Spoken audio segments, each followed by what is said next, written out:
If you thought One Punch Man would always be the masterpiece season one showed us, well, you haven't seen the new season properly yet. Because right where quality was expected to rise, a strange fall occurred. But why?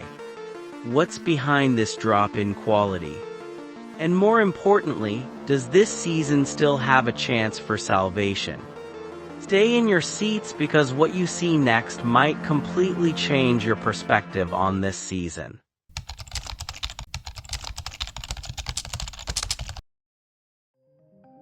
Let's go back a bit.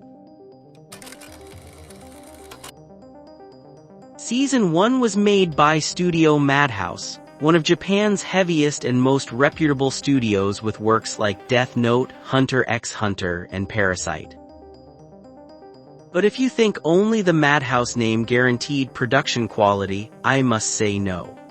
Because behind the first season stood a crazy professional team, director Shingo Natsume, leading animators like Yutaka Nakamura, cinematic editing, dynamic and explosive design, energy and distortion lines that made the battles wild and real. But what about the new season? This is where everything changed. Studio JC Staff took over. JC Staff isn't a bad studio, but its style wasn't compatible with One Punch Man's visual identity and high speed at all. And if you thought this was just a name change, then you haven't seen that frame-by-frame difference yet.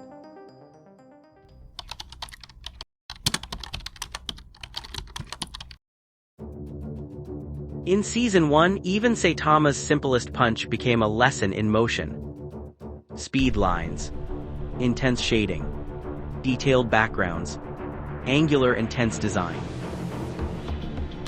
But what about the new season? The impacts became softer, facial details decreased, backgrounds became simpler, camera movement became more limited, and animations became more uniform. The result: the soul of One Punch Man's action faded.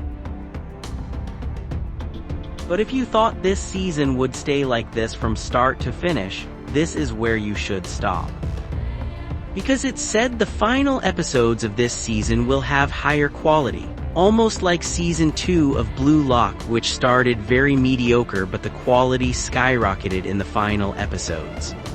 It seems part of the production team's budget and energy has been saved for the final episodes, and this itself can change the story of the season.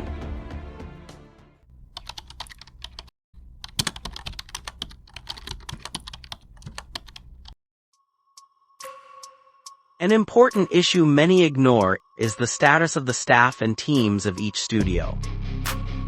At Madhouse, animators had more freedom, more time.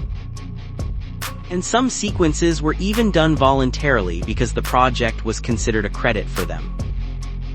But at JC Staff, conditions were different: short time, simultaneous projects, delivery pressure, limited team and controlled budget.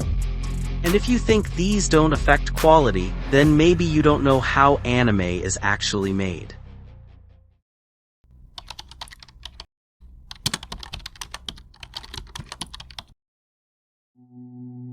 A very important point rarely talked about is that the bulk of One Punch Man's income isn't from the anime itself. What does that mean? Sales of action figures, collectible models, side products, advertising collaborations, and manga sales are the series' main income, not the anime. In such a system, the anime mostly plays the role of an advertising window. So it's natural that extraordinary quality isn't priority number one for investors. The anime must exist, but it doesn't have to be a masterpiece.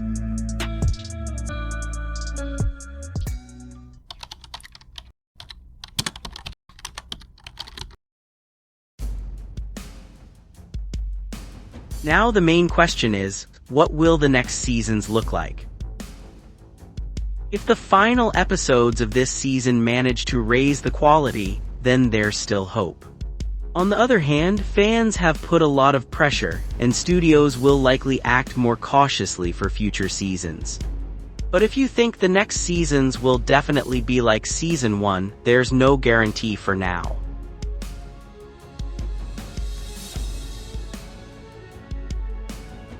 In the end, One Punch Man's drop in quality was the result of a combination of several factors: studio change of animator teams, production constraints, lack of priority for anime in the revenue model, and planning for the season finale episodes to be stronger.